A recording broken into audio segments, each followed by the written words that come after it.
জনকাদি সংসারেও কর্ম করেছিলেন, ঈশ্বরকে মাথায় রেখে কাজ করতেন। নৃত্যকী যেমন মাথায় বাসন করে নাচে, আর পশ্চিমের মেয়েদের দেখো নাই, মাথায় জলের ঘড়া, হাসতে হাসতে কথা কইতে কইতে যাচ্ছে। প্রতিবেশী গুরুর উপদেশ বললেন, গুরু কেমন করে পাবো? শ্রীরামকৃষ্ণ, যে সে লোক গুরু হতে পারে না, বাহাদুরি কাঠ নিজেও ভেসে চলে যায়, অনেক জীবজন্তুও চড়ে যেতে পারে। হাওয়াতে কাঠের উপর চড়লে কাঠও ডুবে যায়, যে চড়ে সেও ডুবে যায়। তাই ঈশ্বর যুগে যুগে লোকশিক্ষার জন্য নিজে গুরু রূপে অবতীর্ণ হন। সচ্চিদানন্দই গুরু। জ্ঞান কাকে বলে, আর আমি কে? ঈশ্বরই কর্তা, আর সব অকর্তা। এর নাম জ্ঞান। আমি অকর্তা, তার হাতের যন্ত্র। তাই আমি বলি, মা তুমি যন্ত্রী, আমি যন্ত্র। তুমি ঘরণী, আমি ঘর। আমি গাড়ি, তুমি ইঞ্জিনিয়ার। যেমন চালাও তেমনি চলি, যেমন করাও তেমনি করি, যেমন বলাও তেমনি বলি। না হং না হং তুহু তুহু।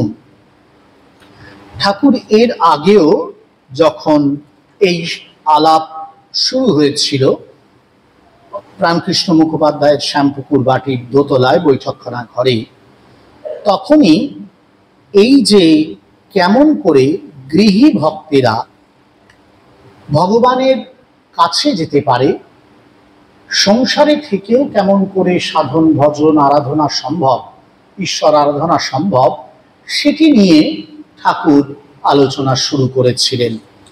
এই পর্যায়ে এসে ভগবানের যে সংসার, তার যে লীলার প্রকৃতি, সেটি নিয়ে কথা বলছেন। প্রথমেই বলছেন যে আসলে আগে একটি প্রশ্ন করা হয়েছিল ঠাকুরকে, যে ভগবান হঠাৎ করে সংসারে দুষ্টু লোক তৈরি করলেন কেন? তিনি তো জগতের কল্যাণ চান, মানুষের কল্যাণ চান, আমাদের কল্যাণ চান। তাই যদি হয় তাহলে হঠাৎ করে দুষ্টু লোক করলেন কেন? দুষ্টু লোক তো আর কল্যাণ করে না, সে তো গোলমাল করেই বেশি, ঝামেলা পাকায় বেশি। তাহলে ভগবান হঠাৎ করে দুষ্টু লোক করতে গেলেন কেন? এই যে ভগবান কেন করলেন, ঈশ্বর কেন করলেন, এই যে প্রশ্নটি করা হচ্ছে, সেটির উত্তরে শ্রীরামকৃষ্ণ বলছেন যে এটি তাঁরই ইচ্ছা, তাঁরই লীলা। তিনি চেয়েছেন, তার ইচ্ছা। এবার এই ইচ্ছাটা কেন হলো, কেন তিনি এই লীলা করলেন, এই প্রশ্ন যেন অতীত প্রশ্ন। আমাদের শাস্ত্রে অতীত প্রশ্নের কথা আছে উপনিষদে, যে এটা যেন অতীত প্রশ্ন হয়ে যাচ্ছে। অর্থাৎ যে প্রশ্ন করার প্রথমত কোনো তাৎপর্য নেই, দ্বিতীয়ত সেই প্রশ্ন প্রশ্নকারীর কোনো কল্যাণ করবে না, এটি যেন অতীত প্রশ্ন। তার কারণ ভগবানের যেটি ইচ্ছা, সেই ইচ্ছাকে প্রশ্ন করা যায় না। তিনি যেহেতু সর্বজ্ঞ, তিনি যেহেতু সর্বশক্তিমান, সুতরাং তার যে ইচ্ছা, সেই ইচ্ছাটি আমাদের যা সাধারণ জীবের ধারণার বাইরে। তার যে লীলা, অর্থাৎ এই দিব্য ক্রীড়া, সেটিও আমাদের সাধারণ জীবের ধারণার বাইরে। আমরা যুক্তি দিয়ে, বুদ্ধি দিয়ে এই জগৎকে বোঝবার চেষ্টা করি, এই সংসারকে কাটাছেড়া করি। সংসারের এক একটা ঘটনা ঘটে, সেটা নিয়ে আমরা তর্ক করি, আমরা নানান রকম আমাদের যুক্তি সাজাই, প্রশ্ন করি, উত্তর খুঁজে পাওয়ার চেষ্টা করি। ঠিক আছে, অসুবিধা নেই এতে, তার কারণ এটা সংসারের মধ্যে। কিন্তু ঈশ্বর তিনি এই সংসার সৃষ্টি করেও সংসারের অতীত, এবং সংসারের অতীত থেকেই এই সংসারের সৃষ্টি ক্রিয়া সম্পাদন করছেন বলে তার এই ইচ্ছাকে, তার এই লীলাকে প্রশ্ন করা অবান্তর। সেই জন্যই ঠাকুর বলছেন এটি তার ইচ্ছা, তার লীলা বলেও বলছেন, কিন্তু তার মায়াতে বিদ্যাও আছে, অবিদ্যাও আছে, দুটোরই প্রয়োজন আছে। অন্ধকার আলো দুটোরই প্রয়োজন আছে। আর যদি একেবারে বাস্তব যুক্তি দিয়ে দেখি, ঠাকুর এবার প্রথম ঠাকুর আধ্যাত্মিক পরমতম আধ্যাত্মিক স্তর থেকে বলে দিলেন যে ঈশ্বরের ইচ্ছা, ঈশ্বরের লীলা, একে নিয়ে প্রশ্ন করার দরকার নেই, সেই ইচ্ছায় সেই লীলায় তুমি অংশগ্রহণ করো। আর একেবারে যদি বাস্তব দৃষ্টি থেকে দেখি, খুব একটা প্র্যাগম্যাটিক, একেবারে খুব বলতে পারেন বাস্তববাদী কার্যকরী একটা সমাধান দিচ্ছেন। বলছেন দেখো, সংসারে খারাপ জিনিসগুলো থাকে কেন? খারাপ জিনিসগুলো থাকে মহৎ জিনিসকে বোঝবার জন্য। মহৎ, একে বুঝতে তো আমরা পারতাম না যদি খারাপগুলো না থাকতো। ধরুন, আলো কি করে বুঝতাম যদি অন্ধকার না থাকতো? অন্ধকারটা আছে বলেই আমরা বুঝতে পারি আলো। স্বাভাবিক, আমরা জানি লোডশেডিং সব হয়ে গেল, চারিদিকে কিচ্ছু নেই, প্রচুর ঝড় বৃষ্টি হয়েছে, চারদিকে সমস্ত ইলেকট্রিসিটি চলে গেছে, ও কি অন্ধকার, হারিকেন জ্বালছি, মোম জ্বালছি, কেন? আলোর প্রয়োজন হচ্ছে। এতক্ষণ আলোয় ছিলাম, বুঝতে পেরেছিলাম যে আলোর মাহাত্ম্যটা কি। এই যে সংসারের এক দ্বান্দ্বিক বিপ্রতিপতা, এক ধরনের দ্বান্দ্বিক ডায়ালেকটিক যে অপোজিশন, এই ডায়ালেকটিক অপোজিশনের মধ্যেই আমরা বুঝতে পারি কোনটাকে আমার নেওয়া উচিত, কোনটাতে আমার ভালো হবে, কোনটা হলে আমার এই সংসারের কল্যাণ হবে সেটা বুঝতে পারি। তখন সেটার দিকে আমরা ছুটে যাই, অন্য যেটা খারাপ সেটার দিকে ছুটে যাই না।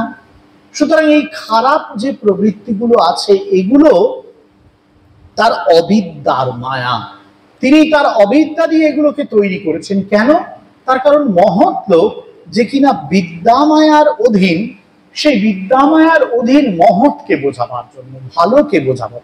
দুজনেই মায়ার অধীন, ভালো মায়ার অধীন, খারাপও মায়ার অধীন। ভালো খারাপকে পার হয়ে গেলেই তারপর এই দ্বন্দ্ব থেকে দ্বন্দ্বের অতীত যখন হতে পারা যায়, তখনই কিন্তু সত্যিকারে আমরা আত্ম উপলব্ধি বা ঈশ্বর উপলব্ধি করতে পারি। এ দুটোই রয়েছে সংসারে।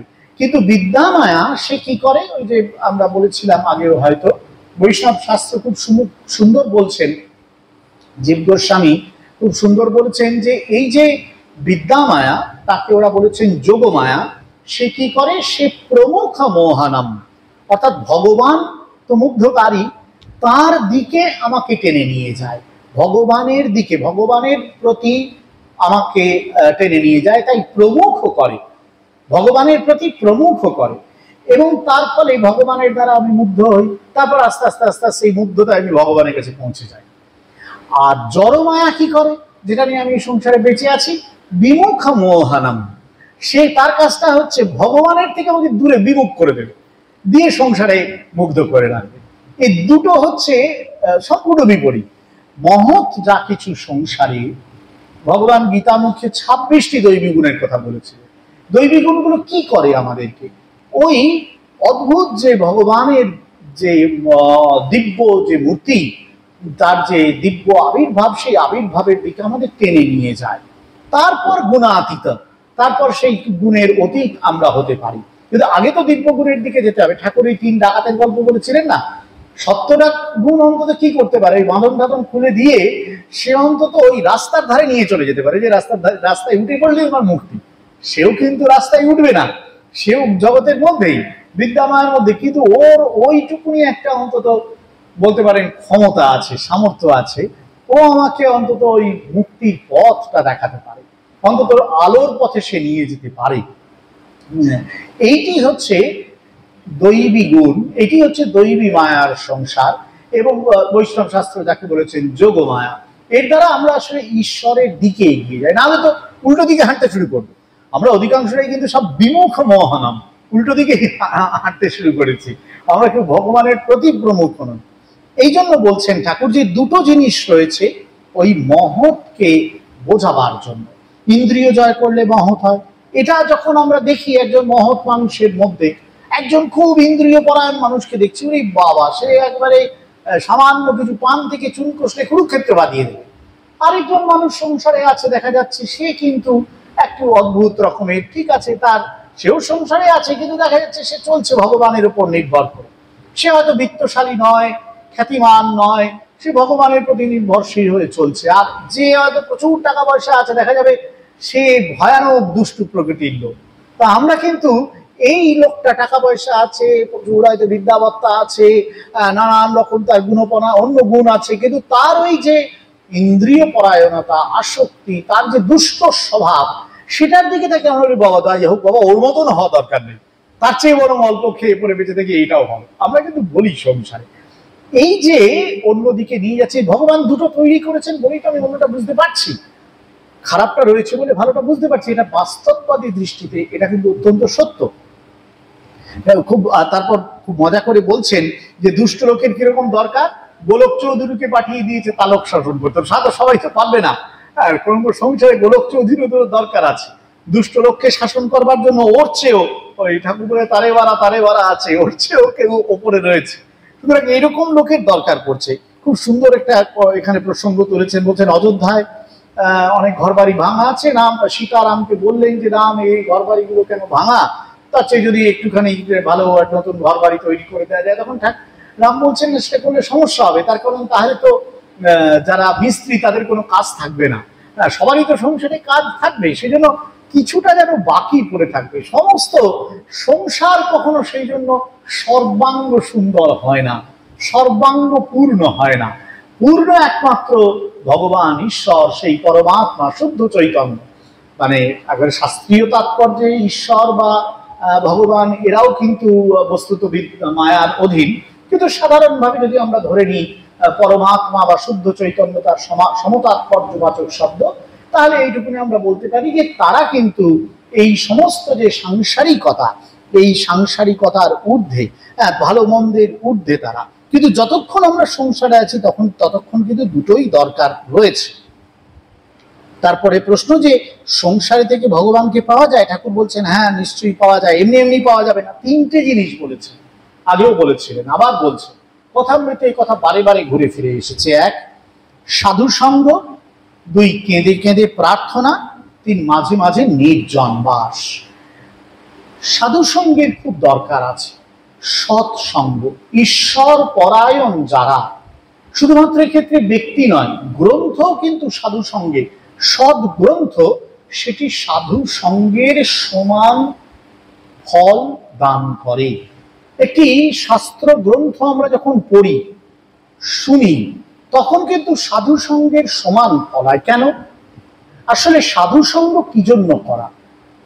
এই জন্য করা যাতে কিনা ঈশ্বর সান্নিধ্য আমি উপলব্ধি করতে পারি।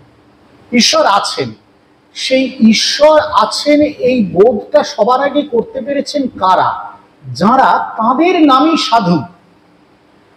এবার এই যে সাধু, এই যে ঈশ্বর উপলব্ধি করতে পেরেছেন যারা, তাদের কথাটাই তো শাস্ত্র, আধ্যাত্মিক গ্রন্থসমূহ আর কি তাদের কথাই।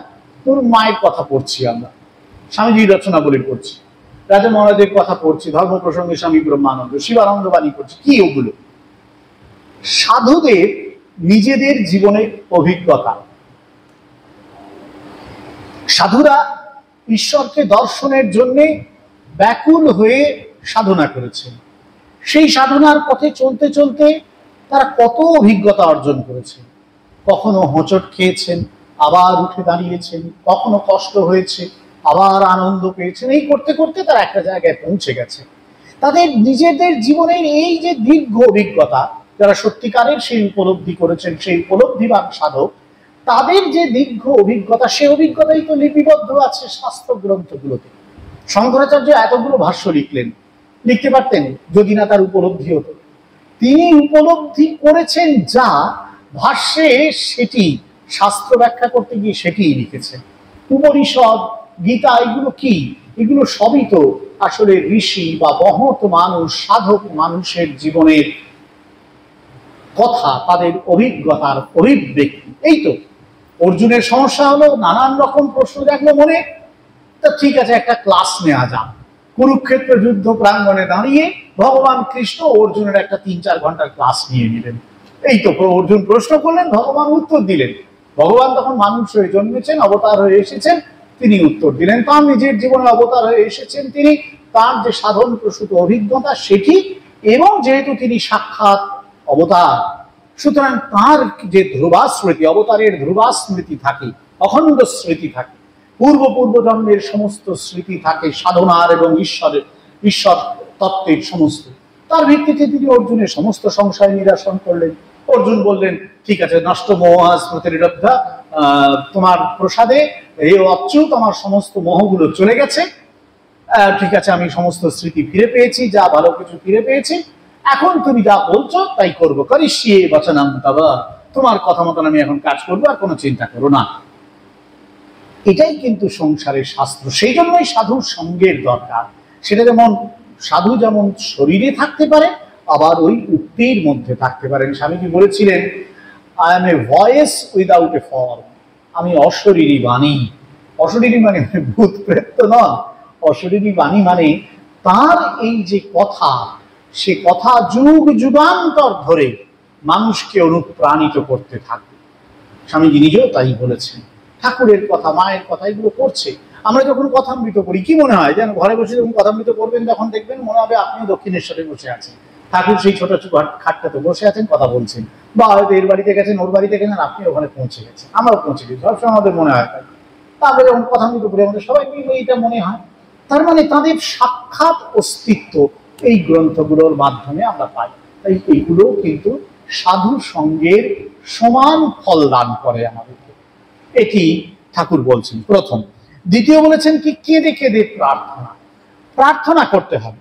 প্রার্থনা একটি অত্যন্ত গুরুত্বপূর্ণ জিনিস, আমাদের শাস্ত্র বারবার বলেছে। বিশেষত ভক্তি শাস্ত্রে প্রার্থনার একেবারে মানে যাকে বলা যায় সবচেয়ে গুরুত্ব দেওয়া হয়েছে প্রার্থনাকে, যে বারবার ভগবানের কাছে প্রার্থনা করতে হবে, শরণাগত হতে হবে। তাকে তার আশ্রয় নিয়ে বলতে হবে, ঠাকুর তুমি আছো, তোমাকেই আমি শুধু চাই, আর কিছু চাই না। কিন্তু ঠাকুর এই প্রার্থনা আগে একটা অ্যাডজেক্টিভ জুড়ে দিয়েছে, মানে প্রার্থনাটা অ্যাডজেক্টিভ বলবো না, অ্যাডভার্ব বলুন। কিভাবে প্রার্থনাটা করবে, প্রার্থনা একটা কাজ, ক্রিয়া বিশেষণ যুক্ত করেছেন। কিভাবে প্রার্থনাটা করব? কেঁদে কেঁদে প্রার্থনা করতে হবে। এর ব্যাখ্যা অন্যত্র কথামৃতে ঠাকুর দিয়েছেন, যে সংসারে সবাই স্ত্রী পুত্রের জন্য ঘটি ঘটি কাঁদে, বিষয়ের জন্য কাঁদে, কিন্তু ভগবানের জন্য কে কাঁদছে? মানে ভগবানের জন্যে যদি চোখের জল পড়ে, প্রার্থনাটা এমন জায়গায় যেতে হবে যেখানে ভগবানের জন্য চোখের জল ভাবেটা কিন্তু সহজ নয়। আমাদের সাধারণত পরে, আমাদের সহজেই পড়ে, কখন পরে আমাদের নিজেদের দুঃখ কষ্ট হলেই পড়ে। আমরা তো নিজেদের নিয়ে সবচেয়ে বেশি ব্যস্ত, অন্যের জন্য আমাদের পরে আরেকটু কষ্ট করে ফেলতে হয়। সবচেয়ে দেখবেন নিয়ে একটু কষ্ট পেলাম, কাঁদতে শুরু করে দিলাম। অন্য কষ্ট পেলে কিছুক্ষণ পরে কাঁদে, আর ভগবানের জন্য একেবারে লাস্টে, হ্যাঁ, সেটা কাঁদাটা খুব কঠিন কাঁদা। কিন্তু এই কান্নাটা প্রমাণ করে দেয় যে ভগবানের জন্য আমার ব্যাকুলতার মাত্রাটা কোথায় গিয়ে পৌঁছেছে। প্রার্থনার সঙ্গে সত্যিকারের ব্যাকুলতা যুক্ত করতে হবে। আমাদের প্রার্থনাগুলো সাধারণত মেকানিক্যাল অনেক সময় হয়ে যায়, এবং প্রতিদিন সন্ধ্যাবেলায় আসছি, প্রার্থনা করছি, গুরু মহারাজ আমাকে দীক্ষার মন্ত্র দিয়েছেন, উপাসনা পদ্ধতি বলে দিয়েছেন, প্রার্থনা করছি। কিন্তু সেই প্রার্থনা করবার সময়ে যে জন্য প্রার্থনা করছি সেটা পাওয়ার উদ্দেশ্যে আমার মনের ব্যাকুলতাটা যুক্ত হচ্ছে কিনা। নারদীয় ভক্তি সূত্রে খুব সুন্দর বলা হয়েছে যে দুটো দিক আছে। একটা হচ্ছে যে যদি তাকে ভুলে যাই, তাহলে তাকে ভুলে যাওয়ার জন্য যে ব্যাকুলতা, একটা তো তার জন্যে সমস্ত অর্পণ করা, কিন্তু আরেকটা হচ্ছে যখন তাকে ভুলে, যদি কখনো তাকে ভুলে যাই, তার থেকে আলাদা হয়ে যাই, তাহলে কি আমার অন্তর ব্যাকুল হয়ে ওঠে তাকে পাওয়ার জন্য। এই ব্যাকুলতাটাই আসলে আমার প্রার্থনার সঙ্গে যদি যুক্ত হয়, তখন সেটি চোখের জলে রূপান্তরিত হয়। চোখের জলটি প্রমাণ করে যে আমি ভগবানকে ছাড়া থাকতে পারছি না। এটির দৃষ্টান্ত বৈষ্ণব শাস্ত্রে বারবার করে দেয়া হয়েছে।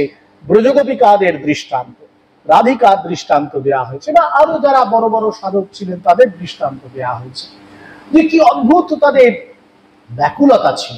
ঠাকুর নিজে উল্লেখ করেছেন তাদের, যে ওদের যে ব্যাকুলতা, সেই ব্যাকুলতাটাকে তোমরা নাও, অন্য কিছু ভুলে যাও। এই যে তাদের ব্যাকুলতা বৈষ্ণব শাস্ত্র বারবার দেখিয়েছে। যে কি সুন্দর একটা জায়গায় আছে, বোধহয় সনাতন গোস্বামীর একটি গ্রন্থে আছে, সেখানে বলছেন যে যখন কৃষ্ণ চলে যাচ্ছেন বৃন্দাবন ছেড়ে মথুরায়, তখন যারা রয়েছেন ওই গোপ বৃন্দাবনে তারা কৃষ্ণের পথের দিকে চেয়ে রয়েছে। এবার সেই পথের ধুলো উঠছে, এটা চলে যাচ্ছে কৃষ্ণের যে রথ, বলরাম কৃষ্ণের রথ চলে যাচ্ছে, পথের ধুলো উঠছে। তা ধুলো যখন পথে উড়ে তখন কি করি আমরা চোখ টোখ ঢাকি বা এই তাড়াতাড়ি সরে যাই, তো ধুলো যাতে গায়ে না লাগে, চোখে মুখে না ঢুকে যায়। ওরা বলছেন গোপীরা ব্রজ বৃন্দাবন বাসীরা তারা সবাই চোখটা চেয়ে রয়েছে যাতে সেই চোখে ধুলোটা পড়ে। তারা অঙ্গ আবৃত করছেন না কেউ, যেটুকুনি অঙ্গ খোলা আছে, হাত যেটুকুনি, সেখানে যাতে ধুলো পড়ে। এবার তারপর তারা যখন ফিরে যাচ্ছেন, ঘরে ফিরে গেলেন, সেখানে গিয়ে অঙ্গ মার্জন করছেন না। মানে ধুলো পড়েছে তা আমরা কি করি, ঘরে ফিরে গিয়ে অন্তত হাত পা ধুয়ে নিয়ে ধুলো পড়েছে, করছেন না। কেন করছেন না?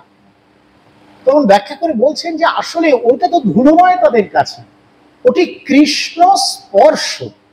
ওই যে ধুলি কণাগুলো, কৃষ্ণের রথ চলে গেছে, সেই রথের ধুলো উড়ে এসে লেগেছে, সেই ধুলোকে দেখে তাদের কৃষ্ণের কথা মনে পড়ছে। ওটি কৃষ্ণ স্পর্শ। আজ কৃষ্ণ দূরে চলে গেছেন, কিন্তু কৃষ্ণের জন্য তাদের যে ব্যাকুলতা, সেই ব্যাকুলতাতেই সেটি তাদেরকে এই ধুলোর মধ্য দিয়ে, মানে কৃষ্ণকে পাওয়ার যে তাদের তৃপ্তি, সেই ধুলো অঙ্গে থাকলে তারা, সেটা ধুলো চোখে থাকলে তারা সেটি অর্জন করতে পারছে। এইরকম মানে কি তাদের বিরহ, তাদের কি যন্ত্রণা ভগবান কৃষ্ণকে ছাড়া, যে তোমাকে কৃষ্ণকে ছাড়া, বলছেন তোমাকে ছাড়া আমরা থাকতেই পারবো না।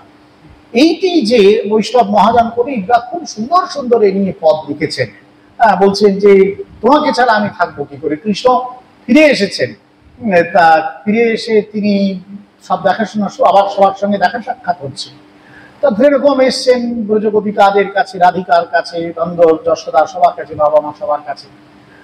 তখন জিজ্ঞাসা করা হচ্ছে তাকে যে তুমি কেমন আছো। সেটা জিজ্ঞাসার ভাষাটি খুব সুন্দর। দুঃখিনীর দিন দুঃখেতে গেল, মথুরা নগরে ছিলে তো ভালো, আমি তো দুঃখেই কাটিয়েছি, তুমি ভালো ছিলে কিনা, তোমার ভালো থাকাতে আমার ভালো। ভগবানের প্রতি কতটা ব্যাকুলতা থাকলে নিজের শোক দুঃখকেও কিন্তু এইভাবে অস্বীকার করা যায়। এটি একটি বিখ্যাত দৃষ্টান্ত, এবং আমরা প্রত্যেক সাধিকার জীবনে, সাধক সাধিকাদের জীবনে দেখেছি। ঠাকুর দেখিয়েছিলেন গঙ্গাধর মহারাজকে কিভাবে কেঁদে কেঁদে প্রার্থনা করতে হয়। ঠাকুরের জীবন, চৈতন্য মহাপ্রভুর জীবনের একেবারে বিশিষ্ট দৃষ্টান্ত হয়ে রয়েছে। চৈতন্য মহাপ্রভুর বর্ণনা করছেন বৃন্দাবন দাস, যে তার চোখ দিয়ে অবিরল ধারায় জল পড়ে চলেছে।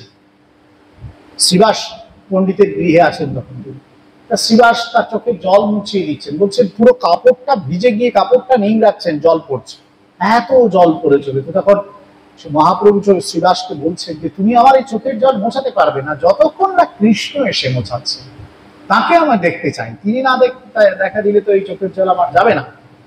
ঠাকুর আমাদের ভগবান শ্রীরামকৃষ্ণের ক্ষেত্রে তার জীবনে আমরা একই দেখেছি।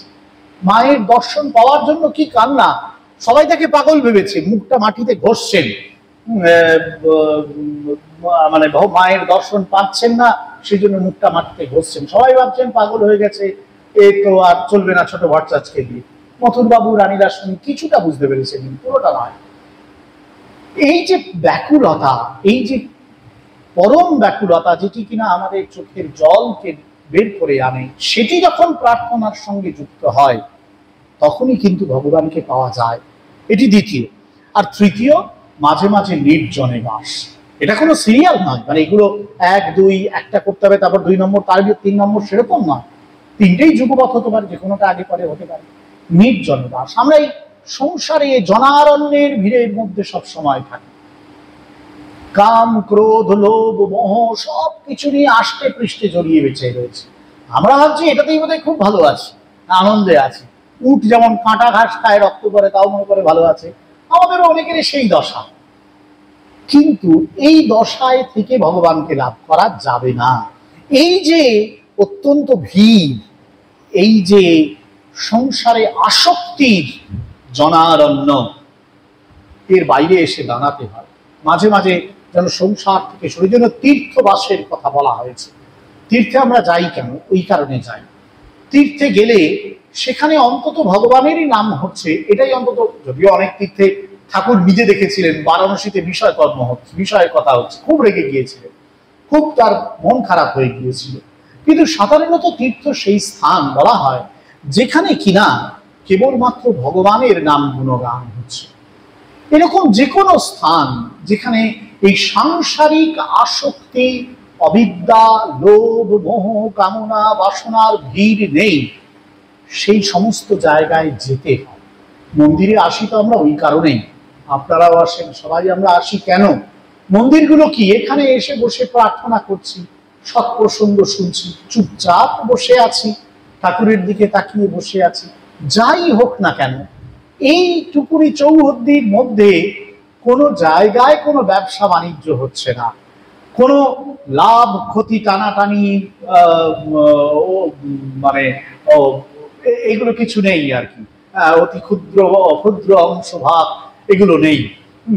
এখানে কোনো লাভ ক্ষতির হিসাব হচ্ছে না, সফলতা বিফলতার হিসাব হচ্ছে না এই জায়গাটার মধ্যে। সেই জন্য এখানে এসে বসে আছি, ভগবানের দিকে তাকিয়ে বসে আছি, ঠাকুরকে চাইছি, তার কাছে প্রার্থনা করছি। এটা যেন আমাদের সংসারের, গৃহের যে জনারণ্য, সংসারে এর থেকে রাস্তায় দাঁড়ালেই দেখা যায় গাদা গাদা লোক, এপাশে দোকান ওপাশে দোকান, এটা কিনতে হবে সেটা কিনতে হবে। যখনই ওখান থেকে বেরিয়ে এলেন কিছু কেনাকাটি নেই, কিছু নেই, মন্দিরের মধ্যে এসে শুধু ভগবানের দিকে তাকিয়ে বসে আছে। এটাও হচ্ছে নির্জনতা। নিশ্চয়ই এর পরম নির্জনতা হচ্ছে সমস্ত এই সংসার থেকে। ওই জন্য মাঝে মাঝে হিমালয়ে বা এই বিভিন্ন অরণ্যে অনেক সাধকরা চলে যান, এই কারণেই তারা যান।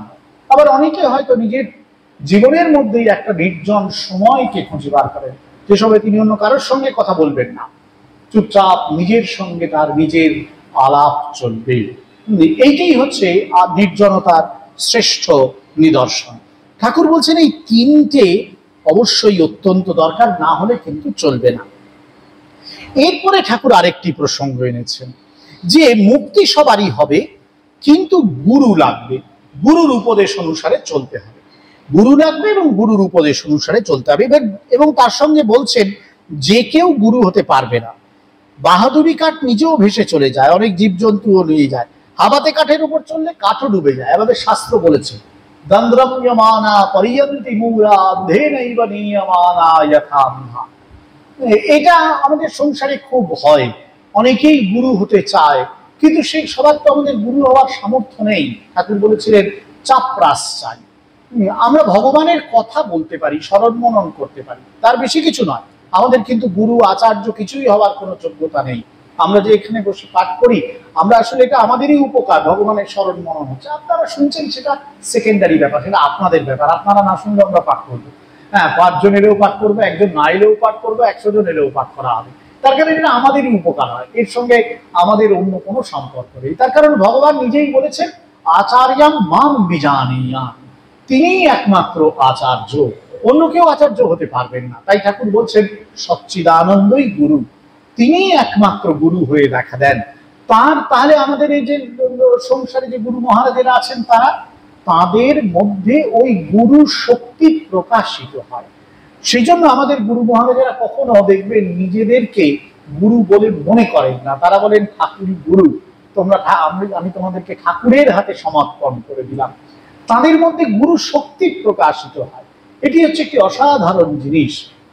ঠাকুর বলছেন তাই যে কেউ সংসারে আছে, সে সংসারের 10টা কাজ করছে, তাতেও সেই গুরু হয়ে যাচ্ছে, এটা বোধহয় একেবারেই চলতে পারে না। যার ত্যাগ বিবেক বৈরাগ্য নেই, ভগবানের শক্তি তার মধ্যে যথার্থ প্রকাশ হবে কি করে?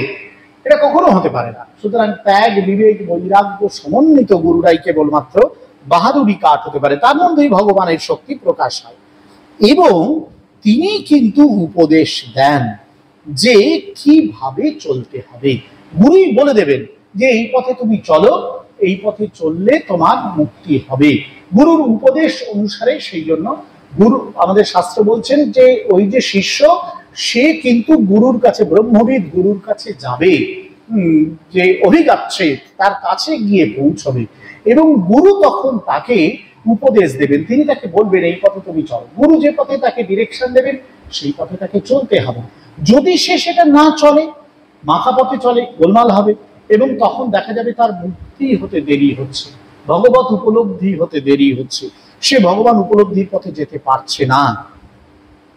এবারে প্রশ্ন হচ্ছে, তাহলে গুরুর নির্দেশ অনুসারে আমি চললাম, আচ্ছা সাধু সঙ্গ করলাম, কেঁদে কেঁদে প্রার্থনাও করলাম, নির্জন বাসও করলাম, এই করার পর আমার মুক্তি হলো কিনা, আমার জ্ঞান সত্যি সত্যি ব্রহ্ম জ্ঞান হলো কিনা, আত্মজ্ঞান হলো কিনা, আমি বুঝতে পারবো কি করে? ঠাকুর বলছেন যে জ্ঞান আর কি, যখন বলা হবে ঈশ্বরই কর্তা আর সব অকর্তা, একজনই কেবল আছেন, না হাম তুহু তুহু, আমি কেউ নই। আমাদের অজ্ঞানটা শুরু হয় আমি দিয়ে। ঠাকুর বলেছিলেন আমি মনে ঘুচিবে জঞ্জাল, আমি সবসময় কিন্তু বলবো আমি বলছি, আমি করছি, আমার এই আমার সেই, এই যে আমিটাকে প্রয়োগ করে দিচ্ছি সব সময়, এটি হচ্ছে অজ্ঞান। এটি আছে বলেই আমি সংসারের সঙ্গে আমার সম্পর্ক। দেখুন আমি বলছি আমি পাঠ করছি, তাহলে পাঠ করা নামক সাংসারিক একটা কাজ, তার সঙ্গে আমি যুক্ত হলাম। আপনারা বলবেন আমার একটা ঘর বাড়ি আছে, তার মানে বাড়ি নামক একটা জিনিস, তার সঙ্গে আপনি আমি হিসেবে যুক্ত হলেন।